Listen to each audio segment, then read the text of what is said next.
Maintenant que l'on a fait un petit peu de CSS, quand on a conçu des sites, fait des maquettes, plusieurs questions par rapport aux dimensions de la page, dans la page, viennent à l'esprit. C'est comment je fais la largeur d'un élément et aussi sa hauteur. La largeur d'un élément aujourd'hui, il n'est plus concevable de faire une largeur en pixels, sauf si vraiment vous recherchez quelque chose de particulier, mais la largeur va s'exprimer en pourcentage. Regardez, la partie de droite, la blanche, elle fait toujours 70%. Et ça nous permet d'être assez harmonieux visuellement, quelle que soit la largeur de l'écran. Si je l'avais mis en pixels, à un moment, le design il va plus suivre la largeur de l'écran. Et c'est pas ce qu'on souhaite, à moins que c'est quelque chose que vous recherchez en particulier. Donc, pour les largeurs, si vous avez une question à vous poser, quelle unité je choisis entre pixels ou pourcentage, c'est pour garder les proportions, quelle que soit la largeur de mon navigateur. Alors ça, c'est réglé. Pour ce qui est de la hauteur, eh bien, c'est un petit peu moins évident. En effet, pour l'instant, ma sidebar ne contient rien du tout. Et j'ai envie de mettre des éléments dans des boîtes, ok, des barres de menu. Donc, je vais le faire. Ce que je vais faire, c'est que je vais mettre ça à l'intérieur d'un container. Je vais l'appeler box.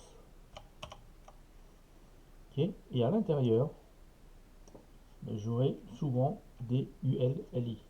Quand on a des ULLI, on est garanti d'avoir quelque chose qui se répète, qui est identique. Par contre, si vous voulez avoir des divs, ok, donc là, on va mettre un item.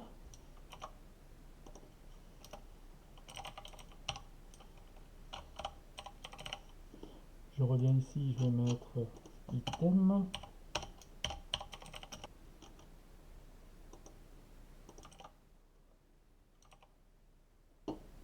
Voilà, en mettant un petit padding.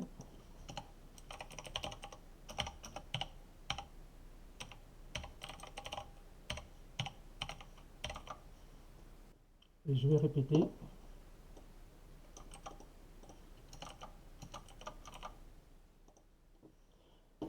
Ma classe box, est-ce que j'ai besoin de lui donner une hauteur? Je vais donner un bord à ma classe box. Je vais lui donner un bord.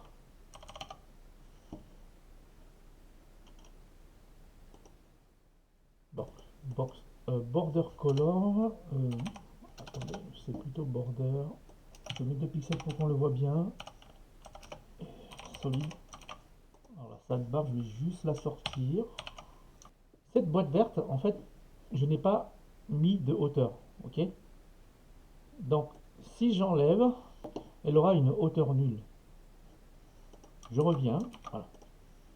La hauteur du cadre vert, elle est déterminée automatiquement par la hauteur des éléments qui sont à l'intérieur. Donc, on ne désigne pas la hauteur de notre box, ni en pourcentage, ni en pixels, sauf pour les éléments les plus à l'intérieur. Parce que ce sont les éléments à l'intérieur qui vont dimensionner leur contenant.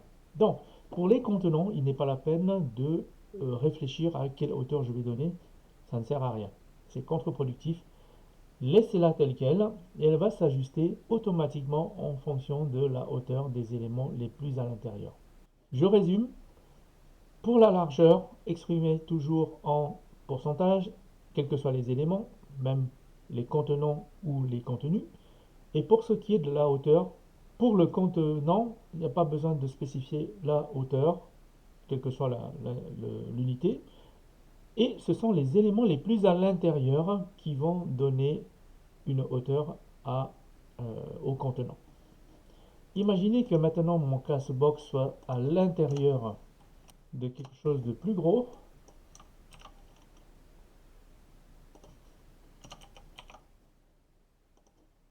Je vais mettre ici